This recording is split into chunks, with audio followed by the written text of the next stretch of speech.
Hello बच्चों, let's read the question. The question is, explain the concept of minimum wavelength in the continuous X-ray spectrum.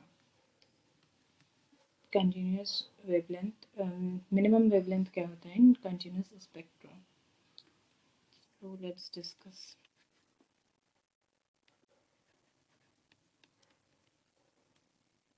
कोई electron जो है अगर collide करता है किसी टारगेट एटम से, उसका हम कोलिजन बाज़ाब्ता करवाते हैं अगर लैब में किसी टारगेट एटम से, तो इस इलेक्ट्रॉन के, ये मूविंग इलेक्ट्रॉन, तो इसके पास कुछ काइनेटिक एनर्जी होगी और ये जैसे ही टारगेट एटम से कोलाइड करेगा तो ये कुछ इसकी काइनेटिक एनर्जी लूज़ होगी।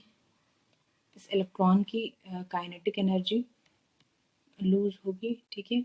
और उसके बाद फिर वो जो जो लूज़ होगी काइनेटिक एनर्जी, वो अपीयर होगी in the form of x-ray photon, ठीक है। वो एक्सरे फोटॉन में अपीयर होगी, है ना।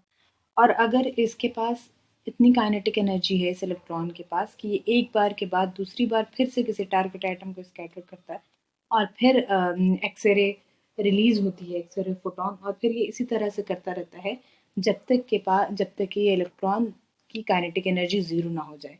तो इस टाइप का जो स्पेक्ट्रम जो आता है उसको हम कहते हैं continuous x-ray spectrum. Continuous x-ray spectrum, ठीक है।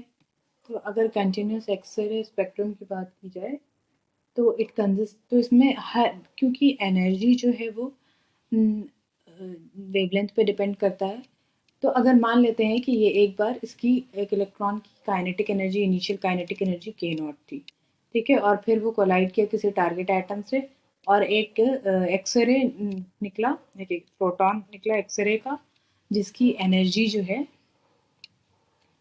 के नॉट क्या है, एच म्यू मैक्स, ठीक है। इसकी मैक्सिमम एनर्जी यही होगी क्योंकि उसके बाद क्या करेगा वो, उस काइनेटिक एनर्जी कम हो जाएगी, ठीक है।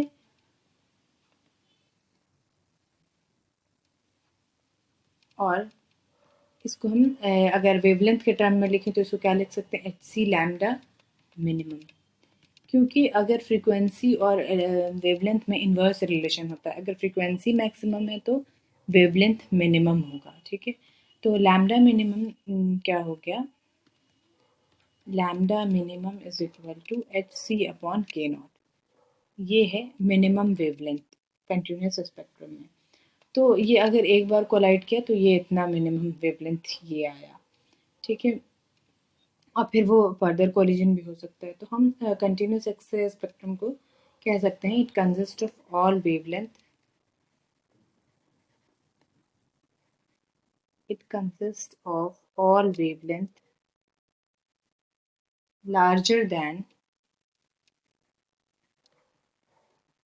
a certain minimum,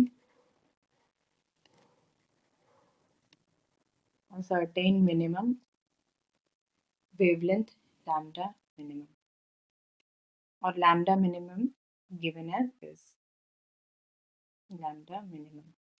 तो ये वाला मिनिमम इसलिए है क्योंकि ये जो एनर्जी है ये मैक्सिमम है, ठीक है। जब ये एनर्जी मैक्सिमम होगी तो ये मिनिमम होगा। फिर सेकंड केस में क्या होगा, जब फर्दर कोलिजन होगा ये वाली एनर्जी कम हो जाएगी, तो ये एनर्जी कम हो जाएगी तो ये भी बढ़ जाएगा, इससे बढ़ जाएगा, है ना।